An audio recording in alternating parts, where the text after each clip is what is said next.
lot to do in our lives. GoToMeeting.com, the online meeting platform trusted by 99% of all Fortune 500 companies that make it simple for you and your employees to meet with ease. Learn how much your company can make the switch today. Go to GoToMeeting.com today. A little bit of this. Okay. Breaking. Not a lot of breaking news yesterday with veteran newsman John Goulet, creating a lot of pressure. Yeah. Just breaking like stories. And he's French. I know. I had a lot of people talking to me about who's the French guy doing the show today. He's a tremendous fill-in. So, listen, Ndamukong Suh is now a member of the Rams. Ndamukong Suh's a diva. I know this because I've covered sports for a long time and have a few sources. And when he went to Miami and got the big contract, he didn't like to practice and was kind of doing his own thing. Now, we think of divas, we always think of like, wide receiver, but Ndamukong Suh's an interior lineman, a little bit of a diva, does his own thing, not overly coachable. He's doing a pass rush on running plays. He wants to bulldoze you on passing plays. He can kind of do his own thing. He can kind of freelance, and everybody I know and every source I have has always said he's a great player. But we always lump receiver into diva, and we never lump defensive lineman into diva. He's a little bit of a diva. The Rams also signed Marcus Peters. Marcus Peters, a tremendous player for the Kansas City Chiefs, cornerback, could be the best pure corner in the NFL. Of course, I'm from Seattle. I watched him at Washington. They kicked him off the team. He was unbelievably talented, but he had a little trouble. And then there's Aqib Talib, who is just a hell of a football player, but he's bounced around to different teams, has a little baggage. So there's this. The Rams are putting their arms around a lot of these dudes, right? And Jason Whitlock, for one, thinks it's just completely arrogant. This is arrogance. This is your first year as a head coach, having all this success and being toast of the league, and you think it's easy. Oh, bring anybody here. I can coach them. Peters, Talib, Ndamukong Suh, Odell Beckham Jr. is on the trade block. Let's trade for him too. I'm Sean McVay. I've reinvented coaching. I can take on every problem child in the league. Just throw me talent, and I'll make it work. He believes he can make the chemistry because he's the head coach and he's the smartest guy in the room, and I got Wade Phillips backing me up. So Ray Caruth, O.J. Simpson, you guys come play here too. I can take it all on. I'm Sean McVay. This is arrogance. First of all, it's an interesting take, and I love Whitlock. I'm just going to try to add something to it. I don't know if it's going to work. Could blow up, could not. But what do Marcus Peters and Ndamukong Suh and Aqib Talib all have in common? Well, they're defensive guys. Offensive guys are about skill and choreography and unity, playing together. They huddle up. They call a play. On three. They audible, together, choreographed. One guy doesn't get it, penalty, blows it up. Defensive guys are about blowing stuff up. They're aggressive. They're intimidating. You know what a safety is? It's a wide receiver that can't catch. You know what a linebacker is? A running back with no moves or speed. I want my offensive guys to be choreographed and unified. Great listeners. You know what I want my defensive guys to be? Little wacko. And I'm totally okay with it. A little out there. The kind of kid that would put a helmet on and run into his garage door 15 times. Bobby, you're not supposed. Bobby's going to play defense. By the way, let me list some of the great defensive players. Lawrence Taylor, Bill Romanowski, Warren Sapp, Aqib Talib, Ndamukong Suh, Charles Haley, Vontez Burfict, James Harrison. They're not quite wired like us. In fact, I am going to. The last two defenses in my life that were literally dominant in the NFL were the 85 Chicago Bears and the 2000 Baltimore Ravens. I mean, literally different level of great. If I said, give me 7 or 8 words to describe those, what would it be? Aggressive, violent, angry, uncontrollable, harsh. Now I want you to go to the 2 or 3 last great offensive teams. The Rams of 98, the 1980 Bill Walsh, Joe Montana Niners. Surgical, precision, efficient, slick, fast, productive. We don't coach football offensively and defensively the same. I want my defensive players to have a little Bill Romanowski, a little Charles Haley, a bunch of Warren Sapp, more than a smidge of Lawrence Taylor. I want my offensive guys to be surgical and precise and choreographed. Talib, Marcus Peters, and Ndamukong Suh. Those dudes are intimidating. Offensive guys with baggage, T.O. and OBJ, they're not intimidating. They're just kind of needy. Offensive and defensive football are two different things. I'm all good with Marcus Peters and Ndamukong Suh.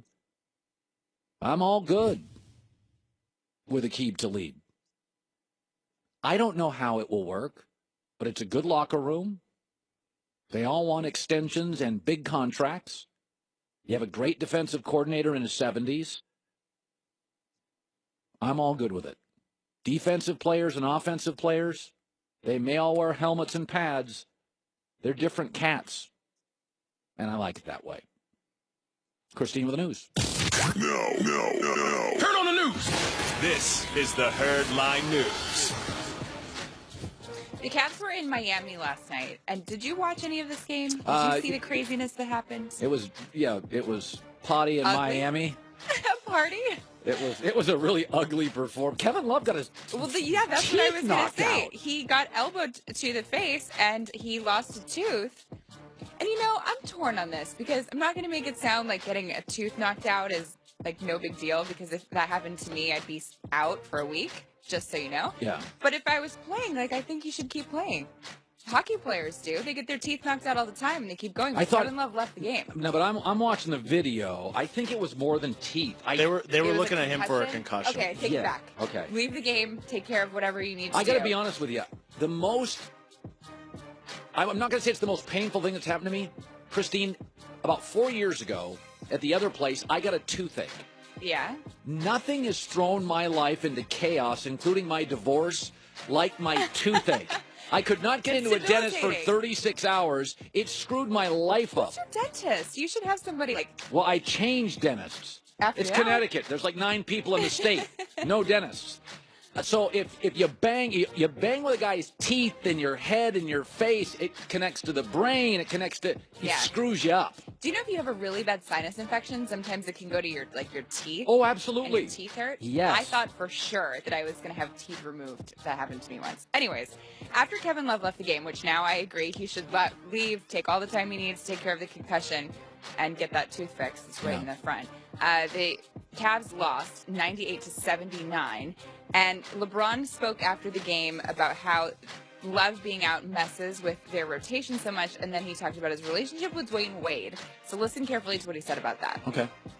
When he went out early and, he tried to come back, but, wasn't feeling it. So his production, we lost right in the beginning. And then what hurt us more is that now our rotations was kind of just out of disarray.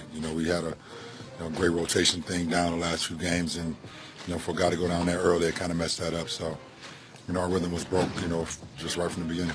At the end of the game, we kind of just had that moment, we've been 15 years in strong.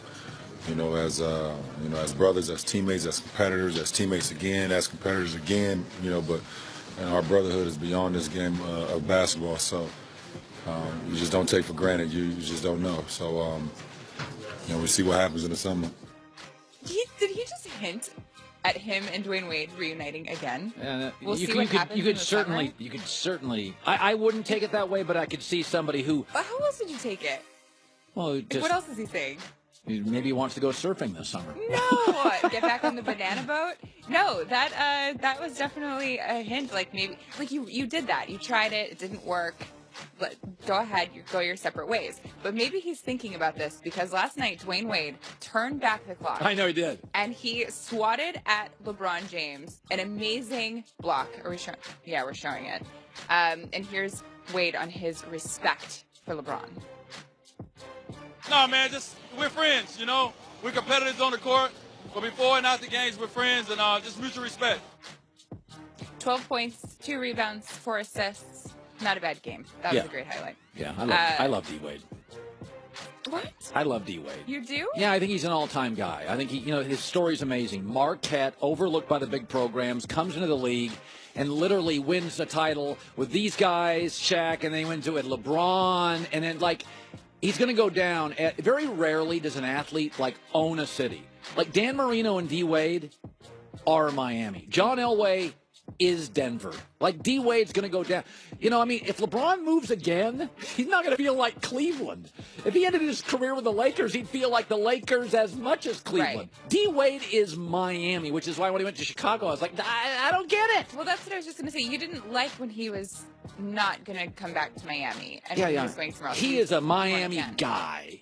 Well, he's a Chicago guy. Well, but nobody thinks he's Miami is his city. I Well, love. that's why he wanted to get paid more, because he is. And he came back. Eventually, he knew it. And finally, Jay Gruden was asked whether Alex Smith makes the Redskins better than Kirk Cousins did, and he said, without a doubt. It's everything. It's his entire body of work. He's very good with the intermediate ball. He's good with the quick game. Obviously, he gets the ball out of his hands for the screens and all that stuff. He can run the zone reads, the RPOs, very exciting. The intermediate passes, the deep ball. And then obviously the ability to ad lib and make plays that aren't there are exciting. Keep plays alive. So really, coaching him, I think, for the first time will be exciting because I don't think there's a limit right now on what he can do. I think he's got all the things you want a quarterback to be able to do. So when you consider the part that wasn't on camera, he literally did say, without a doubt, to the question of whether Alex Smith makes them better. All of those things, I take them as shots. So do I. First of all, Cousins. Washington, you crapped on RG3. Yeah. You crap on Kirk Cousins. Stop it. Mm-hmm. Okay, RG3 was Rookie of the Year. Your chaos was as much his problem as RG3. Kirk Cousins won a bunch of games for you. This shows and I actually really like Jay Gruden, and they had Shanahan for a year and McVay, and I actually like Washington has some really good personnel. I actually like their roster mostly. But stop ripping former players who gave you everything they had. Stop. And now, is Alex better than RG3? Yeah. Is he better than Kirk Cousins? Yes, but why do you have to go there? It's over. You don't have to criticize your ex-wife. Exactly. I completely agree. It just makes you look bad. It was her fault for everything, but nonetheless, you don't need to blame. That's just facts. But it would be not only if you said, "Oh, it's her fault for everything," but if you started listing things, it's tacky. Exactly. Perfect word. Goulet, you never used a word like that. Just next time I'm gone, just use the word tacky. I like and tacky. That's you're a good. perfect word. Christine with an Well, that's the news. And thanks for stopping by. The Herd Lie News. Nick Wright via the